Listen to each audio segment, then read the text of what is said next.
Hi there, everybody. Hi, how's everybody doing today? Hopefully pretty well.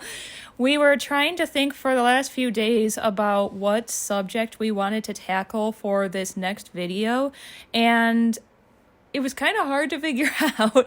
There's plenty that we need to talk about eventually, but sometimes you get into your own headspace and kind of overthink.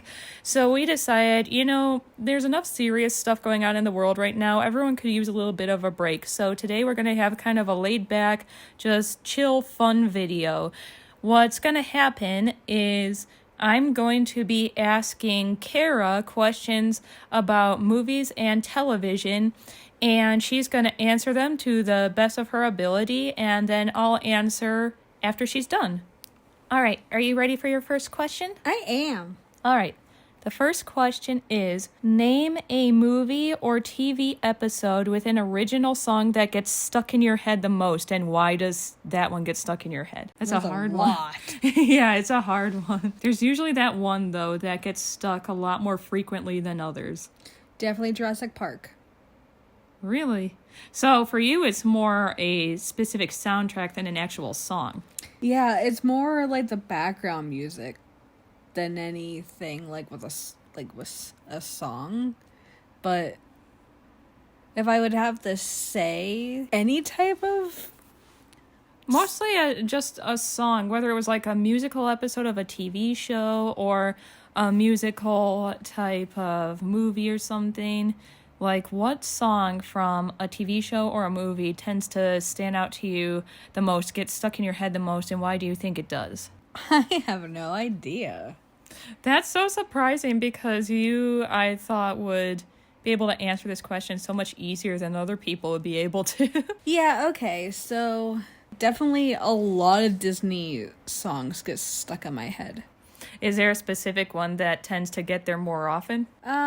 Either I'll Make a Man Out of You or Once Upon a December gets stuck in my head quite a bit. Those are two very different songs, though. Why do you think that those two in particular tend to stand out in your head more often than other ones?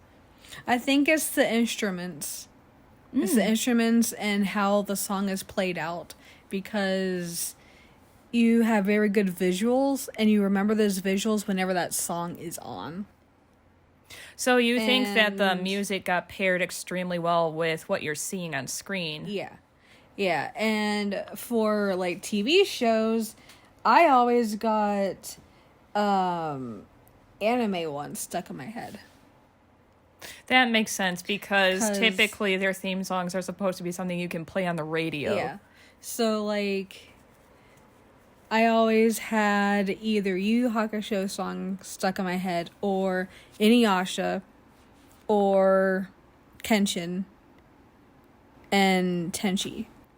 All those are ones that there were a few songs in Tenchi itself that I have a soundtrack for that were really good. Yeah. Then they would get stuck in my head a lot. So for you, the reason these get stuck in your head more often than other ones isn't necessarily because of the subject matter of the song or the lyrics. It's more the way that the composer paired the music itself to what's happening. Yeah, so for the Tenchi one, it's called Dimensional of Love. Dimension. Yeah, Dimension. New Dimensions of Love. Yes. New Dimensions of Love. Yes. That song. And that song there plays through maybe a 10-minute bit of the final episode of Tenchi Universe. And I remember that all the time. Whenever I hear that song. Yeah, that's kind of that magic of composers in movie and television. The fact that they can see these visuals and match the music so perfectly that it just takes you back there even if you weren't thinking of that scene. Mm-hmm. Mine, they definitely switch up depending on my mood.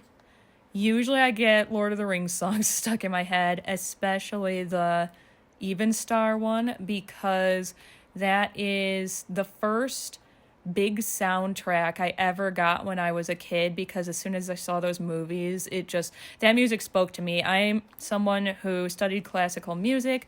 I've played classical music. I love it. I was the 12-year-old kid sitting in their room all afternoon listening to Saturday afternoons at the opera instead of a lot of rock music at the time. And so those ones, they're kind of classical, almost otherworldly nature really spoke to me. But then I can also, occasionally get something more upbeat stuck in my head. But those are definitely the ones that come back to me most often, where I end up deep diving through YouTube soundtracks and stuff. So the next question is similar to this one, with just a few variations. Rather than an original song, how about a movie or TV episode that had a pre-existing song that got stuck in your head, or that scene stuck with you the most? So this is not something that was written necessarily for that movie or TV show. It's like a song from the 70s that already existed, or something like a Doors song or something that they shoved into the movie or TV episode, but somehow that song matched so perfectly with that scene that it stuck with you forever. Have you got any of those? Yeah, I do. Simple Minds, Don't You Forget About Me. Well, what did you hear that in that it brings you to that scene? Breakfast Club. There you go. And If You Leave from 16 Candles. Is it 16 Candles or Yes. Pretty in Pink? Oh, shoot. I don't know. I don't know those. It's one well of enough. those. I always get those two mixed up. I think it's Pretty in Pink. Okay, so what's happening in those scenes that pairs so well with that song that it keeps you coming back to it, mentally? Okay, so for Simple Minds, that one, it plays in the beginning of the movie, so it has the credits, and then it plays at the end. So it shows everybody going in. Well, not. They start out people of different parts of Backgrounds and stuff in high school. So each one is different. One's a jock, one's a nerd, one's a basket case, one's and so on. And then by the end, they become friends, and the song plays. And then it's just them, going back to their cars and stuff, knowing that just that one Saturday, they all came together. So for you, it's because the song happened to round out the character arcs. Yeah. Nice. There's a lot of 80s movies that they loved playing whatever was a big song at the time. Yeah, so another one was Top Gun. Yeah. So Top Gun had a lot of awesome songs in. That one's kind of hard to choose because, my head just goes to Goose on the piano. Yeah. Berlin. Take My Breath Away song. Yeah. Do, do, do, do. So, for me, I know that a lot of people just love hating on this movie for some reason. There's always those movies out there. But for me, with a pre-existing song, the movie that stands out to me is the Straight On For You scene from Strange Magic, because they managed to pair it with a sword fight scene and it actually kind of worked, and the attitudes on the characters' faces always, whenever I hear that song on the radio, and I'm just Evan Rachel Wood. So we're going into something completely different, totally switching gears for the next question. So the next question is, name a movie moment that makes you cry, no matter how often you see it, and why you think that scene makes you cry. It doesn't matter if you watch it every day of your life, it will still get you. Why does it just kill you? This can be happy crying or sad crying. Anything that brings those emotions out to you. Still Magnolias. Is there any way to explain why that one's it without spoiling it? Still Magnolias I would say, because there's a particular death scene in it that, not the death itself, but once the music starts playing is like when it hits, because it's of the mother driving back to her daughter's house to like get her son and stuff, and the music starts playing, and it automatically goes into the funeral scene of like the mom just standing there at the casket. Yeah. At the end is... I mean, watching a parent grieving their child will usually... I thought for sure you were going to say beaches. That was my other one! Because every time you try to talk about that movie, you're just like, no. That's my other one. That's what I was going to say, because that one is just like best friends. Like, they met each other when they were younger and then reconnected over the years. And then they just had an off and on friendship because things got in the way. But at the end, Bette Midler's character, Cece, goes and, like, takes care of her when she's dying. And then she just sees her dead. Like she's, like, sits right next. It's one of those, like, there's more than one way to love a person type things. Yeah, so there's that. There's Terms of Endearment is another death scene. It's all the music. It's the music that is always in... I think if they didn't have the sad music, it wouldn't be as bad. Except The Lion King. I would still cry from The Lion King without music. Yes. So, The Lion King is the other one. Ugh. And... That's like the worst Disney scene. I also scene. think Miss You Already. Oh, yeah, that was actually going to be mine, because technically I've only watched it one time, but, like, anyone who's been on my personal social media will know that since I'm disabled and chronically ill, I generally hate any movie involving a sick person, because generally speaking, Hollywood really screws it up. Mm-hmm. They turn the person into just the pure little victim of circumstance who either needs to be saved or only had a good end of their life because the non-sick person was there, and it's like really offensive. I don't want to get too far into that in this video. You can look up pretty much any disabled or chronically ill person's video on why those movies suck. But this was like the most honest depiction of a dying or sick person I've ever seen in my life, because you've got... Well, I mean, I don't know who cast already, but having Toni Collette be the best friend of Drew Barrymore was already pretty smart. Mm-hmm. And Tony's the one who's got cancer, which, like, that's not really a spoiler. That's literally what the movie's about. And they don't do what most movies do with it.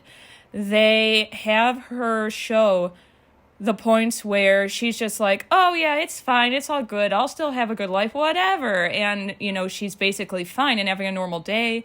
They show the moments when the friends are behaving completely normally, and all of a sudden one random thing brings them back to the fact that they're not going to be together anymore soon, and they both get sad. They show, like, the ugly side of Tony's character being angry and saying and doing stupid things because she doesn't think it's fair that she's the one who's going to die.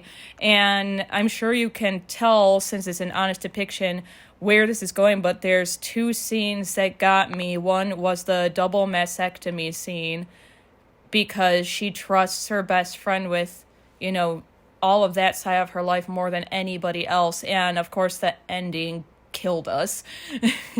It's so sad, but it's like so beautiful at the same time. They don't end it on a completely depressing note, which was nice. Like, there is still that little bit of uplift of like, I'm sad, but at the same time I'm gonna, you know, live for this person. Mm-hmm. And you know it's coming the whole time, and that's the sign of a really great piece of movie writing, when you know how it's gonna end, but it still gets you. All right, so the next one is really similar. It's basically the same question, but for a TV show, an episode of a TV show that will make you cry every time. I cry at Xena because I think everybody knows what happens to her. Getting killed, and she refuses to let Gabrielle give the ashes to whatever they need to give it to, and because she wants to stay dead.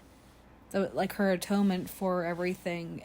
And if she were to get her body back, it would be for nothing. So she just stays dead. Anime, it was Yu Yu Hakusho, but she comes back too. Yeah, but it's still that's again the sign of good writing. If you know a mile away. Right. Genkai, which the old lady who's sassy. So is Yusuke's teacher, and she ends up getting killed by the guy that she used to love, essentially. What a douche. Because she gave Yusuke, all her power to be able to defeat that guy. Yeah. So she ends up dying, in Yusuke's arms and stuff. And then, sad music plays. But then, Yusuke goes into knowing that she's dead. But by the end, they grant her a wish to come back so she's not dead. I was sitting here while you were answering it, trying to figure out what mine would be. I do watch a decent amount of TV. I don't watch it when it's on, though. I don't have to, usually wait a week for the next episode. I like to wait until you have the whole season and you can binge it. And sometimes I think that makes these sad moments even worse because you don't have a break. You're just watching it nonstop and seeing how character relationships play out. And mine is going to be a very niche thing, I think, because not everyone has seen this. But one of my favorite directors/producers is Brian Fuller. If you haven't looked at his work, he's crazy creative guy. And the end, there's no way for me to not spoil this, so if you have not seen his Hannibal series, definitely click away for a minute. But the end of season 2 destroys me every time because Brian, although he does a lot of dark comedy, he's really good at putting those sad scenes in. He even did with Pushing Daisies and Dead Like Me, even though those shows are mostly funny. There's scenes that are rip your heart out scenes where you just feel terrible for the main character. And I think the end of that one gets me because of the fact that poor Will's been so incredibly manipulated by someone he thought of as his friend this whole time.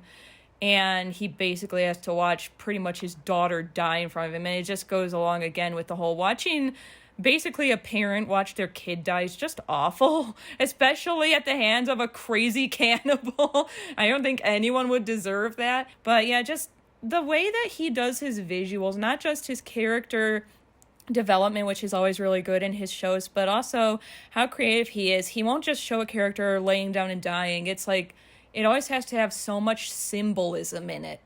And I just think he's the most creative person when it comes to character deaths. All right, so this one is going to be fun for you since you do watch a lot of things like anime, and I'm sure you've seen things like this several times.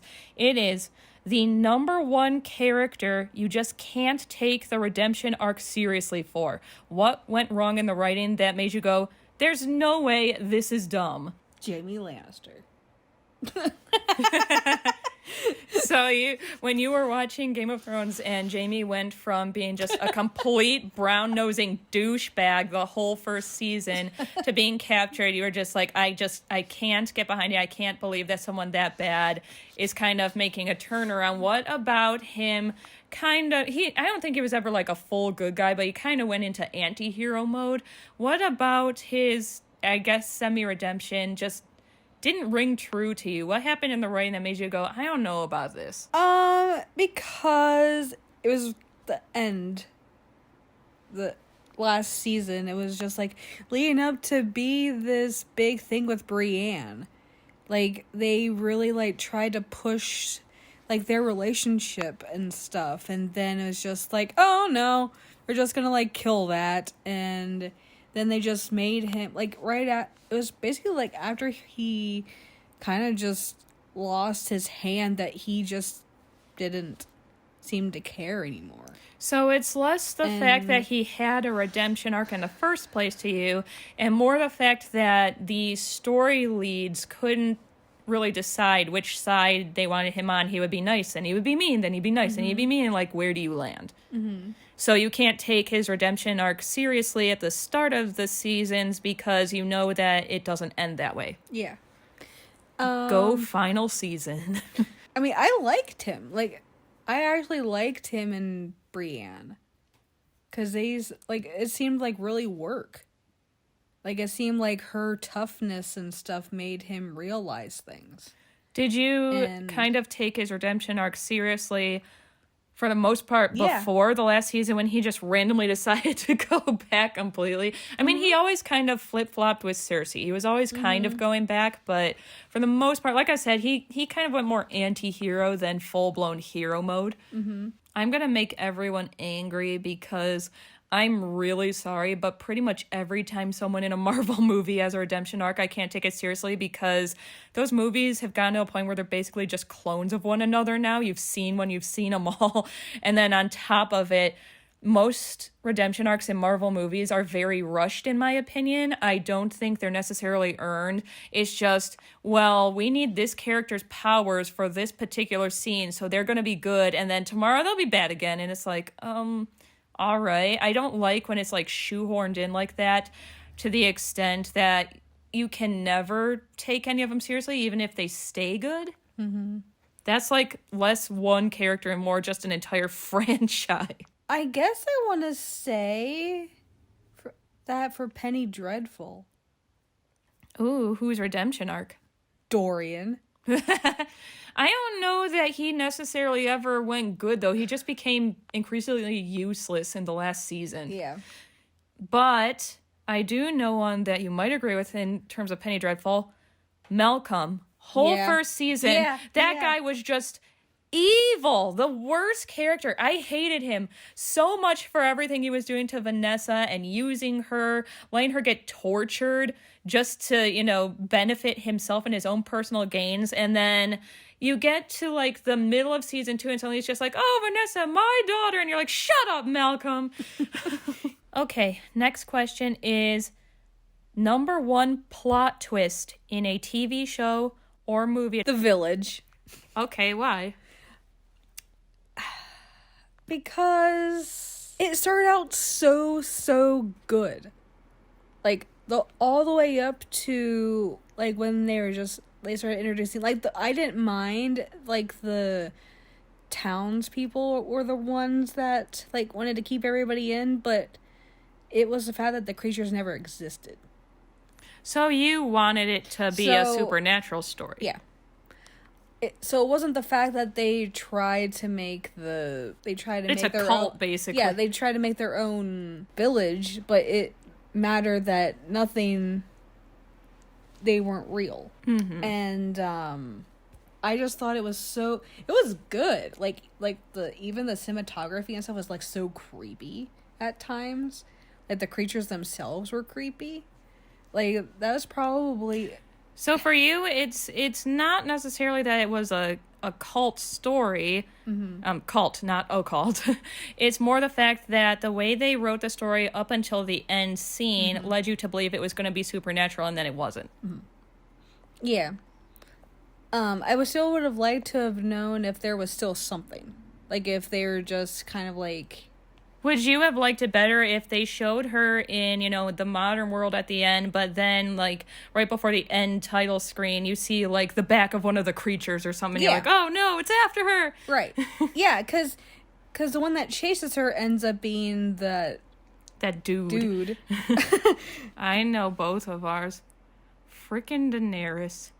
Oh, yeah. I remember when we were watching that episode, when it first aired, and literally the second she was up in the sky, made that weird fart face she makes, and then just went crazy. We both looked at each other and went, what's happening? I don't understand, because literally nothing led up to it. If you're going to have a character scene that impactful, you need to make sure it led up to it in some way or another. You need to have some hints scared, not throughout the season, throughout the episode, that this person is becoming down hinged. You can't have her 2 minutes ago in the sky with Jon Snow being all like, oh yeah, I'm on your side, everything's fine, and then all of a sudden just sneeze and decide she's evil. There's a lot of other ones, but I think those are the ones that stick out the most. The next one's going to be pretty fun, I think.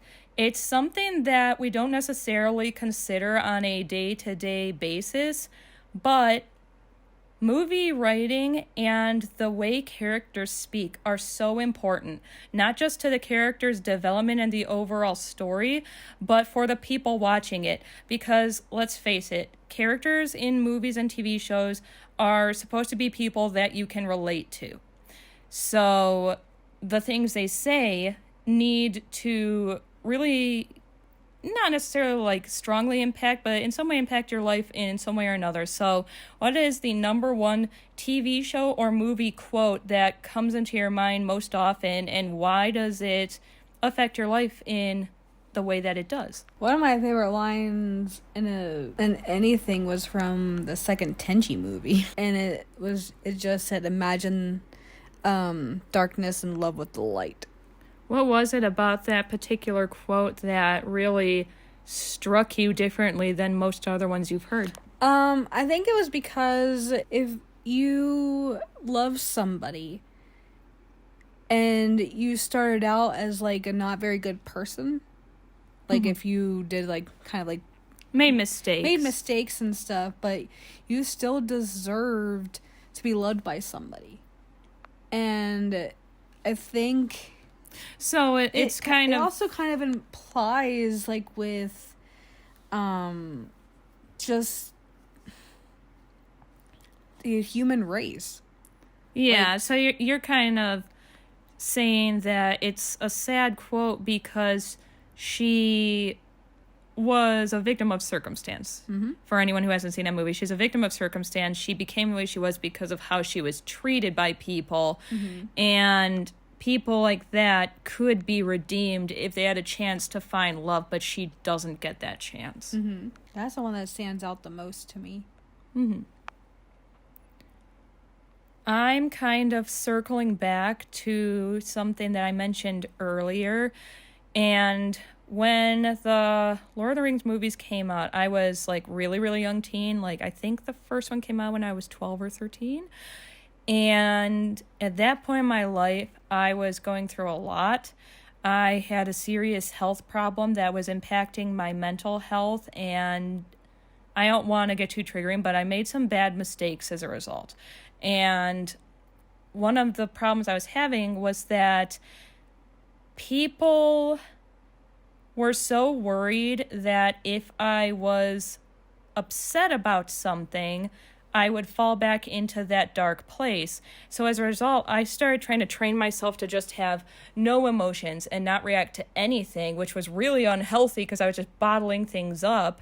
And when I heard the line in the last movie, "Do not say, do not weep, not all tears are evil," it really hit me hard because it's a sad scene. They're all saying goodbye to each other and knowing they'll probably never see each other again after all they've been through.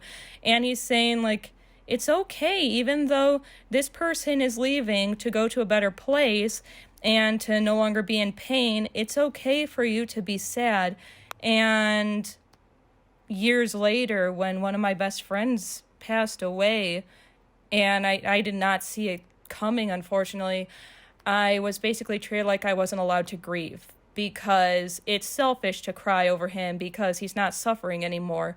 And when I listened to that line again after I lost him, it really helped me a lot because I was like, no, it's okay. It's not bad to cry because you're missing someone. That's always important to remember, and it's something you need to do for yourself and for those around you. It's not inherently selfish to grieve and to cry, because if you do that for yourself and you allow yourself the chance to release all that negativity and feel better, you'll be better for the people around you. Want to go to a funnier one after that? Yeah.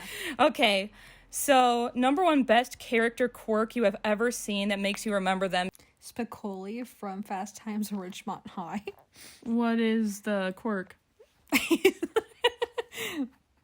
It's Sean Penn being a blonde hair surfer dude. What's the quirk, though?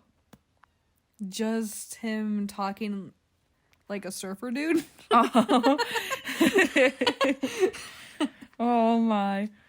Mine, I think, is, this is an older one. I don't know how many people will be aware of it, but the TV show Monk, he's got like really bad like PTSD and OCD in it.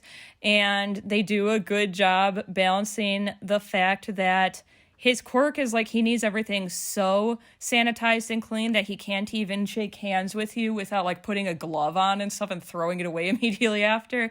And they do a good job both making it kind of humorous when you need to lighten the mood, but also like you remember the really sad parts of his life that deal with that, like when he's thinking of his wife and stuff, and that's the reason that he has those quirks. Like they do a good balance with that particular quirk. Next one is, actually this is the last one. Are you ready for the last one? Yep.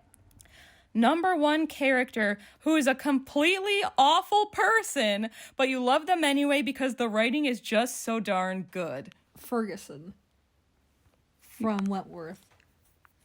All right, explain why for everybody.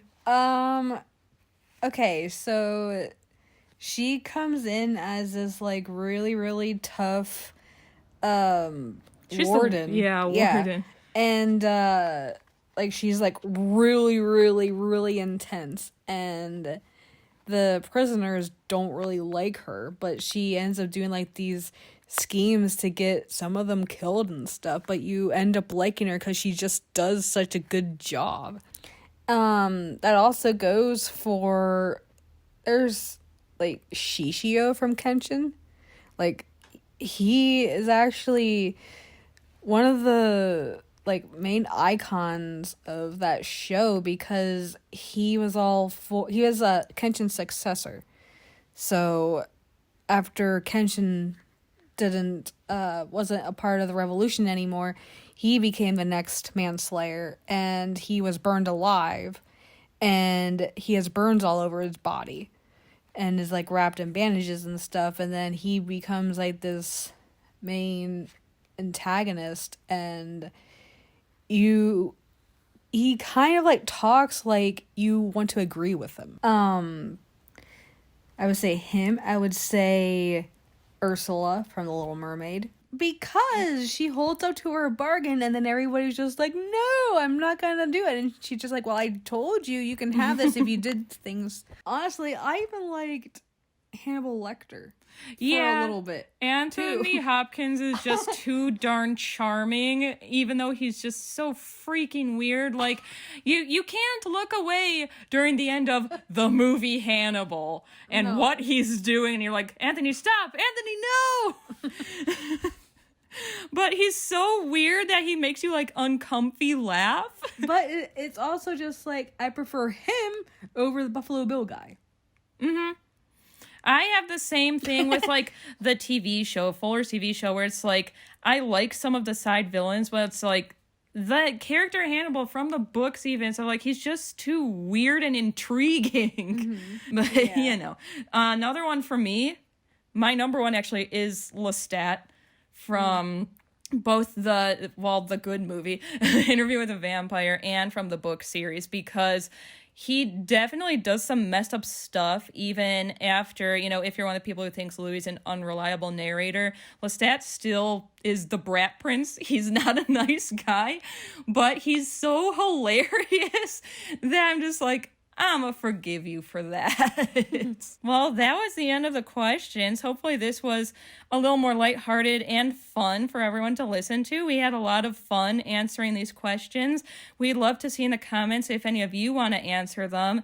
And thank you so much for coming back today. Make sure that you like and subscribe because it helps us out. Follow us on Facebook. It's Firesphere Media, and on Instagram under the same name. And we will see all of you again soon. Thank you, everybody.